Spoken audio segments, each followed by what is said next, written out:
una sa lahat.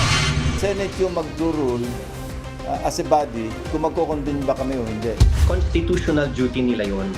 Dapat hindi na pinagbobotohan pa yun. Hindi option yon under the Constitution. Hindi po ako nag-agree sa kanyang paniniwala na nasa Senado ang kapangyarihan. They have no choice but to convene. Mga kapatid, alas 5:30 na. Ito na mga bumabanderang balita. Insecure at takot, VP Sara binanatan si PBBM na mas sinuuna pa raw targetin ng kanyang mga kritiko kaysa magtrabaho. Sarap buhay sa France, puganting si Zaldico nakatira sa mansyon sa Paris ayon kay Secretary Remulla. Kudeta na naman, Congressman Ronaldo Puno papalitan nga ba si Bogie D bilang speaker?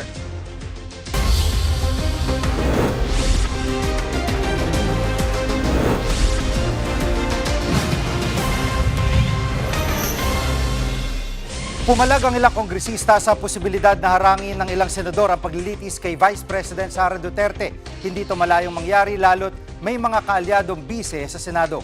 Live mula sa Batasang Pambansa nangunguna sa balita si News 5 House Correspondent Marian Enriquez. Marian, anong pananaw dito ng mga kongresista?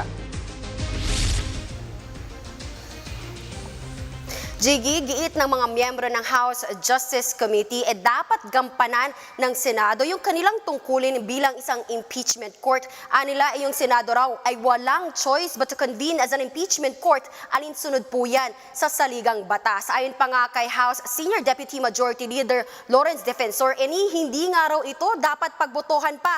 Kung babalikan lang natin, Jiggy, no, sinabi ni Senator Robin Padilla na posibleng harangin ng minorya sa Senado yung pagko-convene nga bilang impeachment court. At kung magkataon daw, ayon nga po kay Senate President Pro Tempore Ping Lacson, mauuwi ito sa botohan at mananaig kung ano yung magiging desisyon ng mayorya. Pero ayon po kay ML Party List Representative Leila De Lima, kung matuloy na harangin yan at hindi matuloy sa paglilitis itong impeachment ni VP Sara, labag po ito sa saligang batas. Narito po yung mga pahayag ni na Congresswoman De Lima at Congressman Defensor. The language of the Constitution says shall. Hindi ito may, hindi sinabi the Senate may convene as an impeachment court once the articles of impeachment is transmitted. They have no such choice or discretion. Mali yung ginawa last time ng Senado. Hanggang ngayon, paninindigan kong mali na in-archive nila. Kasi hindi option yon under the Constitution to archive it, to delay it, or whether to discuss it or not kung magko-convene pala sila o hindi. At Marian, dati nabanggit ni VP Sara na sasagutin lang niya ang mga aligasyon laban sa kanya sa Senado habang ang kanyang mga kaalyado ay sinasabing posibleng harangin nga itong paglilitis. Anong pananaw dito? Yan din nga pinagtataka, no, Jiggy, ng ilang mga kongresista, lalo't ilang beses nang sinasabi ng kampo, yung legal team ni VP Sara, na handang-handa na silang humarap sa paglilitis nga sa Senado at wala naman daw matibay na ebidensya laban kay VP Sara. Kaya para kay Congressman Defensor, dapat hindi naharangin pa, no, itong impeachment proceedings laban kay VP Sara. Narito po yung pahayag ni Congressman Defensor. It's too late to defend the Vice President now because all the evidence has come out. Ang kanyang mga kaalyado sa Senado at ang kanyang mga abogado, they failed the Vice President as much as she failed herself. At Marian, sa Lunes ba ay tuloy na ang plenary debates kaugnay sa impeachment? Yes, Jiggy, kasado na nga yan. Pero bago po yan, magkakaroon muna ng misa sa Lunes ng umaga sa May 11. At pagsapit nga po ng alas 3 ng hapon, inaasahan yung pag-resume ng session, isasalang o tatayo po sa plenaryo. Ito si House Committee on Justice Chairperson Jervy Luistro para sa kanyang sponsorship speech nitong committee report, resolution at yung articles of impeachment laban kay VP Sara. At kung maalala nga po ninyo, 4 yung articles of impeachment laban sa kanya. Yan nga yung umano'y unexplained wealth ng bise, umunoy maling paggasta sa confidential funds at yung panunuhol umano sa mga deputy officials at yung pagbabanta kay Pangulong Bongbong Marcos, First Lady Liza Araneta Marcos at dating House Speaker Martin Romualdez. Jiggy, bibigyan ng pagkakataon yung mga mambabatas na magtanong o mag-interpolate kay Chairperson Jervy Luistro at magkakaroon nga ng botohan pagkatapos niyan. Nominal voting po yung mangyayari o iisa-isahing tatawagin yung mga pangalan ng mga kongresista para sabihin kung ano yung kanilang boto, kung pabor ba silang impeach o hindi ang bise. Kailangan lamang ng 1/3 ng Kamara o 106 na kongresistang boboto i-impeach si VP Sara. At kung magkaroon nga ng sapat na boto ay agad na itatransmit yung articles of impeachment sa Senado na siyang tatayong ang impeachment court. At doon na rin iaanunsyo kung sino-sino itong mga kongresista, 11 congressman na tatayo pong mga prosecutors at haharap sa Senado. At nauna na rin sinabi, Jiggy, ni Senate President Tito Soto na oras nga na matanggap nila itong articles of impeachment ay agad silang magko-convene bilang impeachment court kinabukasan. Yan muna ang latest. Dito sa Kamara. Balik sa'yo, Jiggy. Yan ang ulat ni Marian Enriquez live mula sa Batasang Pambansa. Samantala, muling nagpakawala ng mga birada laban sa administrasyon si Vice President Sara Duterte. Puna ng PISE, mas inuuna nitong paghabol sa mga kritiko kaysa trabaho. Live mula sa Davao City, nangungun sa balita si News 5 Mindanao correspondent Bril Montalvo. Bril, hindi na bagong ganitong birada mula kay VP Sara at sa ngayon ay ano naging basehan niya sa pahayag na ito? Jiggy, para kay Vice President Sara Duterte, malinaw ang mga problema ng bansa na aniyay hindi natutugunan ni Pangulong Bongbong Marcos. Kabilang dyan ang lumulobong utang ng bansa at pagtaas ng bilang ng mga walang trabaho. Paano naman daw kasi yan masusolusyonan kung hindi naman nagtatrabaho ang Pangulo at mas abala pa raw sa pakikinig sa mga kritisismo. Patunay raw dyan ang pagpapasampina sa mga vlogger na kritiko ng administrasyon. Pakinggan natin ang naging pahayag ni VP Sara.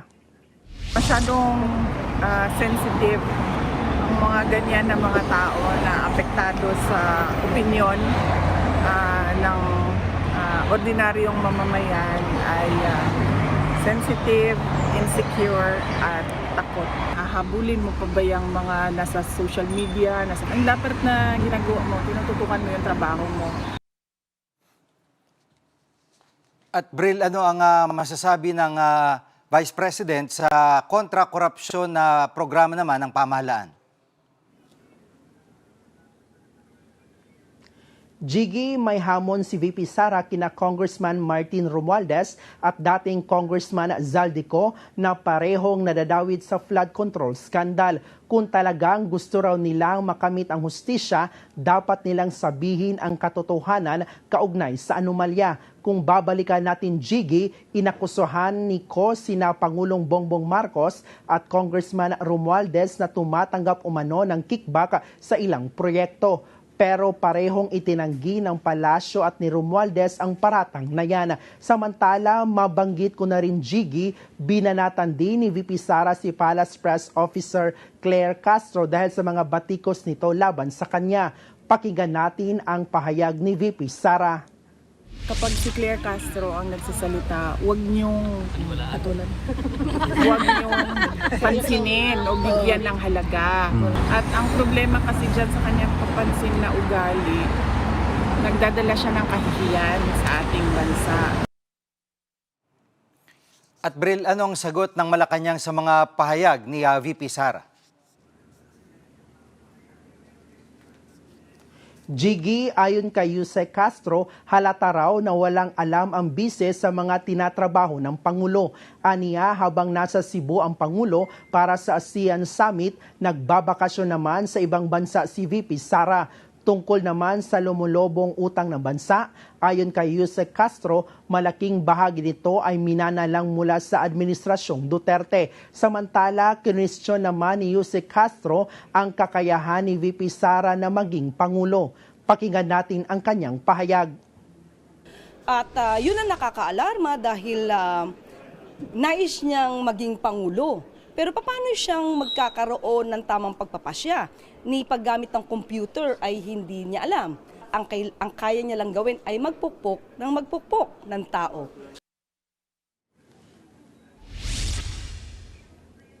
Yan muna ang latest. Balik sa'yo, Jiggy. Yan ang ulat ni Braille Montalvo live mula sa Davao City. Susunod, Zaldico nakatira sa malapalasyong bahay sa Paris ayon kay Secretary Remulla. At Pangulong Marcos nanawagan sa ASEAN leaders na magkaisa sa gitna ng krisis. Diyan lang kayo mga kapatid, dapat una sa lahat.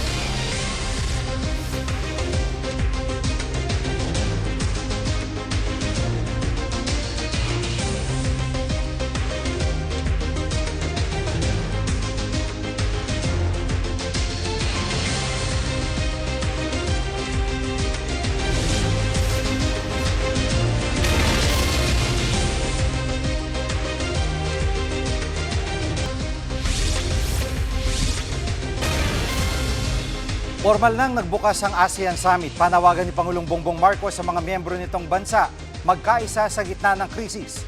Live mula sa Lapu-Lapu, Cebu, nangungun sa balita si News 5 Palace correspondent Maricela Lili. Maricel, malaki epekto ng gera sa Middle East. Paano yan haharapin o hinaharap ng ASEAN countries?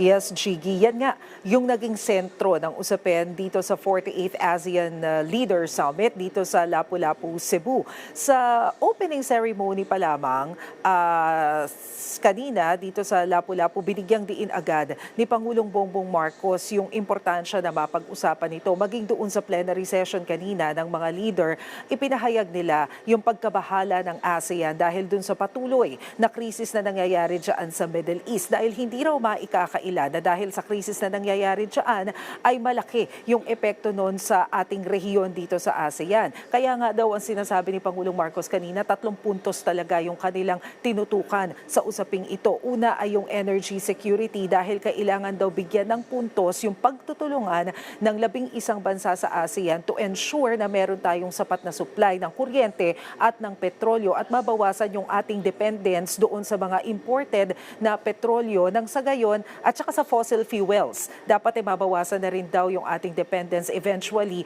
at magpumunta na tayo eventually sa renewable energy na sa gayon na hindi tayo basta-basta maaapektuhan ng mga outside forces o ng mga krisis sa ibang bansa. Pangalawang tinutukan nila ay ang food security dahil alam naman natin na kapag nagkakaroon ng problema sa presyo ng petrolyo, sa supply ng petrolyo, ang kasunod niyan, yung presyo at supply na rin ng mga pagkain at iba pang basic commodities. Pangatlo, ito daw ay isa sa pinaka-importante sa bansang Pilipinas ay yung pagtitiyak ng kaligtasan ng mga ASEAN nationals, partikular yung mga naroroon sa Middle East. Napaka-importante nito para sa Pilipinas, sabi ng Pangulo, dahil alam naman natin na maraming mga overseas Filipino workers at pinakamalaking bilang nila ay nagtatrabaho sa gitnang silangan. Pakinggan natin yung naging bahagi ng pahayag ni Pangulong Bongbong Marcos tungkol dito.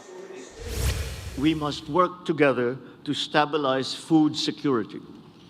Disruptions in trade and transport stemming from the closure of the Straits of Hormuz quickly affected food prices and supply, especially fertilizers, and subsequently the welfare of our peoples.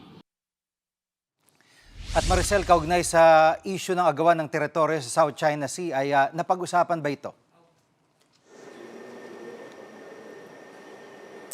Ngayon lamang hapon, Jiggy, ongoing pa rin yung isinasagawa na press briefing ni Pangulong Bongbong Marcos at kani-kanina lamang bago tayo nag-go on live, nabanggit niya yung pag-initiate ng ASEAN para masiguro yung pagpapatuloy ng maritime security at ng maritime cooperation among the members of ASEAN. Ngayon, isa daw sa pinaka-importanting development dito sa pag-uusap ay yung plano nila na pagtatayo ng Maritime Center dito mismo sa Pilipinas. Pero nilinaw ni Pangulong Bongbong Marcos dito sa ongoing na briefing niya na ito daw maritime security ay hindi o maritime center na itatayo dito sa Pilipinas ay hindi naman to nakafocus sa iisang bansa lamang. Pero ang paliwanag niya kasi ngayon na halimbawa ay hindi pa malinaw kung ano yung mangyayari sa West Philippine Sea, sa issue ng agawan dito sa West Philippine Sea. Habang palabo daw yan ng palabo, lalo daw importante na magkaroon tayo ng maritime center dahil ito daw yung magiging sentro ng mga mga ASEAN countries to ensure na magtutuloy-tuloy yung freedom of navigation dyan sa West Philippine Sea. Ngayon pa lamang daw kasi ang sabi ng Pangulo, na-experience natin kung gaano kalaking problema yung idinulot ng pagsasara ng Strait of Hormuz dahil 20% nga ng global supply ng langis ay dumaraan dyan.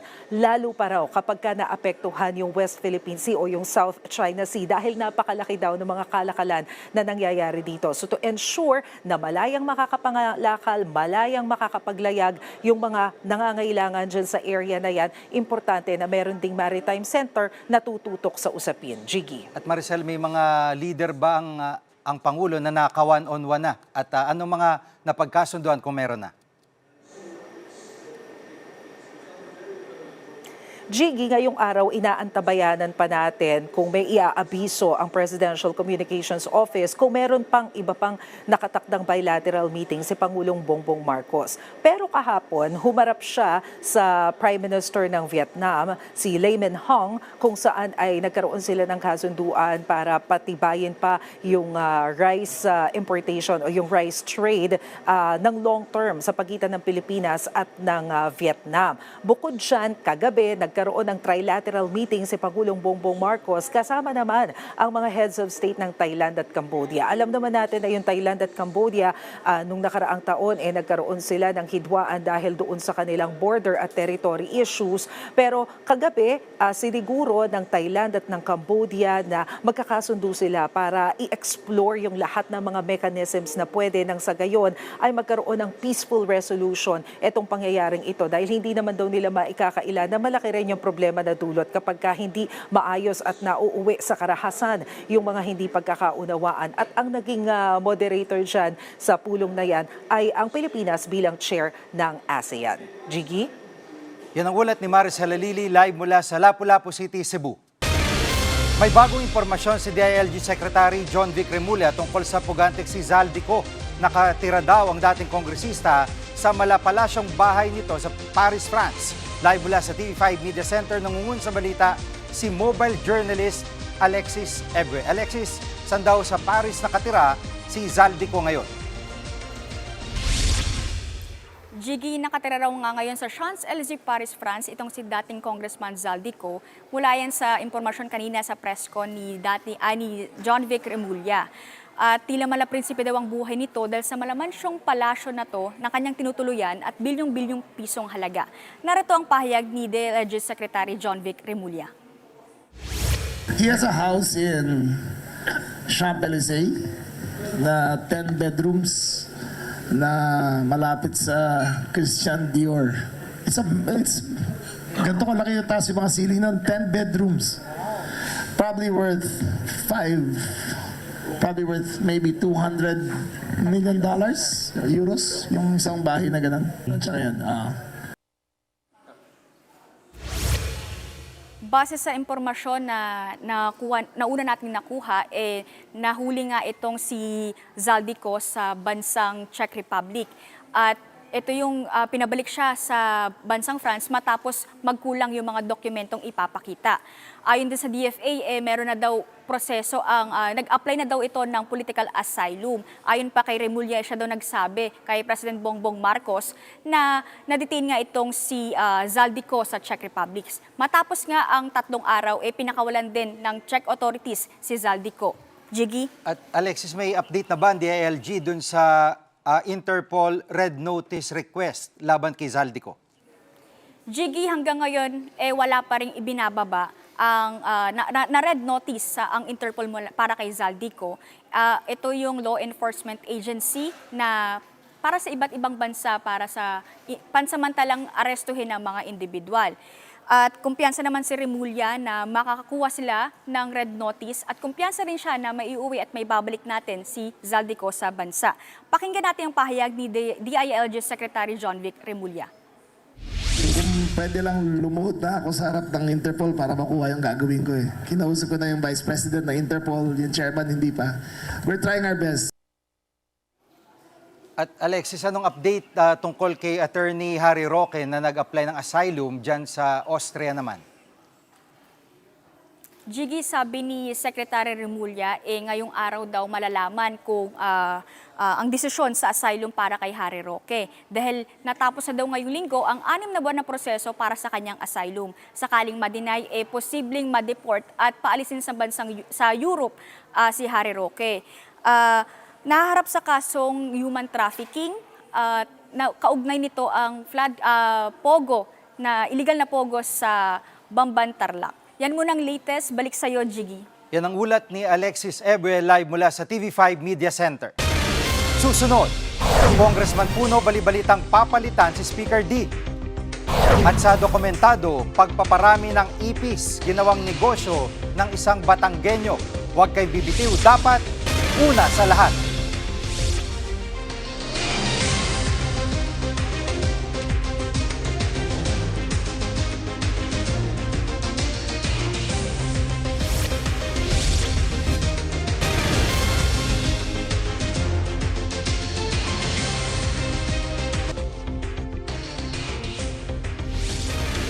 Marami sa atin ng takot at nandidiri sa ipis. Pasintabi po, pero alam niyo bang ang pagpaparami ng mga ito pwede palang gawing kabuhayan? Ang kwento dokumentado ni Jess De Los Santos.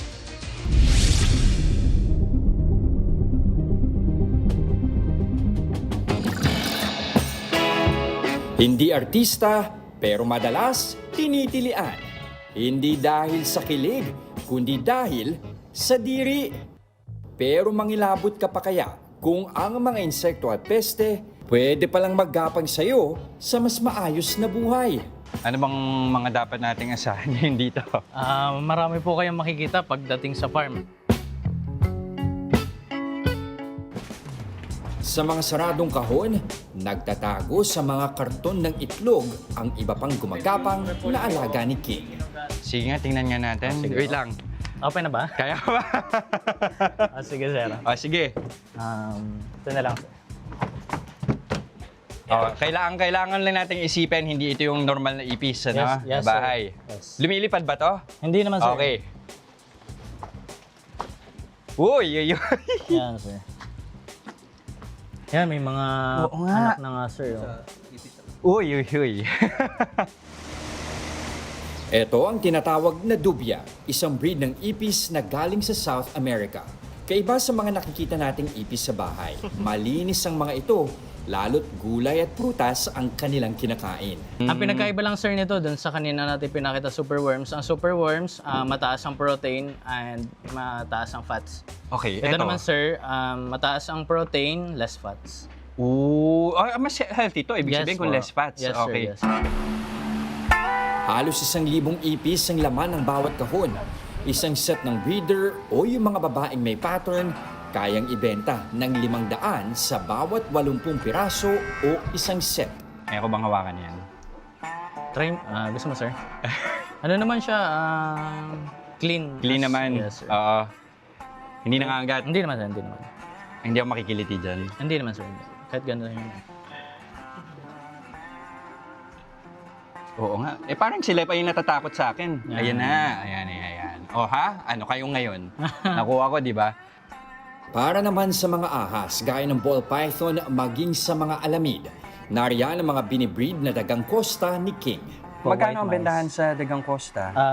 Ang dagang costa po, ang adult ay 50 pesos lang. 50 pesos. Tapos yung anak nila, 20 to 30. Oo. Gano'ng katagal ang breeding? Mga 1 month po, yan tulad nito, sir. Buntis na siya. So after a week, may mga pinkies na siya. Pinkies ang tawag? Yes po, yung maliliit. Oo. Sa dami ng alagang peste, di maiiwasang umabot sa 4 na sako ng mga dumi ang naiipon nila kada linggo. Pero kahit yan, may pakinabang pa rin. So dito po namin siya nilalagay for 30 days po kasi bago pa natin magamit. Okay. Then, yun. Ini-store nyo lang dito. Kumbaga, sa 30 days, mas lalo nyo siyang pinapabulok. So 30 days, tapos dun siya magpo-produce ng pinakagas. Yes po. Okay. So anong balak nyo gawin dun sa gas? Then yung mapoproduce na gas natin, since tumataas po ang bilihin ngayon, balak namin dito na po kami magluto or... Okay. Parang Yes, tulong po. rin sa personal nyo. Plus siguro, tulong din para kung ano mang kailanganin nyo sa negosyo. Yes po. Tsaka yung po, kahirap naman po kung saan natin nilalagay, Itatapon, laging maghuhukay tayo. Mas magandang magamit natin sa ibang paraan. Dito sa insect farm, araw-araw nasasaksihan ni King ang ikot ng buhay, mula panganganak hanggang sa pagbalik muli sa lupa. Ang pagharap sa ganitong realidad, mas nagbibigay lalim sa napili niyang hanap buhay. Sa akin po, nakakadiri man sa kanyang sa paningin o sa Pananaw ng iba. ng iba. Ito naman ay naging isang malaking negosyo para sa akin. Na hindi porket iba ang tsura o kinatatakutan lahat ay wala na siyang pakinabang. Sinong mag-aakala na ang pagnanais na makapagtapos ng abogasya, mangingitlog ng isang kumikitang kabuhayan? Nakakadiri man sa paningin ng iba, isa lang ang tiyak, malinis na malinis ang kita. Sir, bago tayo matapos, may papatry ako sa inyo. Sure ka? Yes, sir. Ano ba yan? Ano yan? Ito yung pangalan niyo pag natin. Hindi, okay lang ako maalala yung pangalan ko, walang problema. Ito yung ating chicha worms. Chicha worm? Yes, po. Iba ano siya? Para siyang mani. May mani, yes, Yung mani na binibenta sa kalye. Kailangan talaga kainin. Kanina na, hawak-hawak ko lang siya.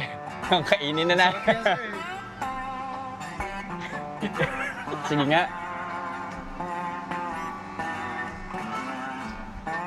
Uy, Ang laki mata niyo, sir. hindi, ano nga siya? Parang nga siyang mani. Alam niyo yung balat ng mani? Nung inadobong mani. Ganun yung texture niya. Jess De Los Santos, mukha ng maliliit, isyong malalaki. Dokumentado. Hindi, pero okay siya, panalo. Susunod, Congressman Puno, totoo kayang papalitan si Speaker D? Huwag kayo bibitiw, dapat una sa lahat.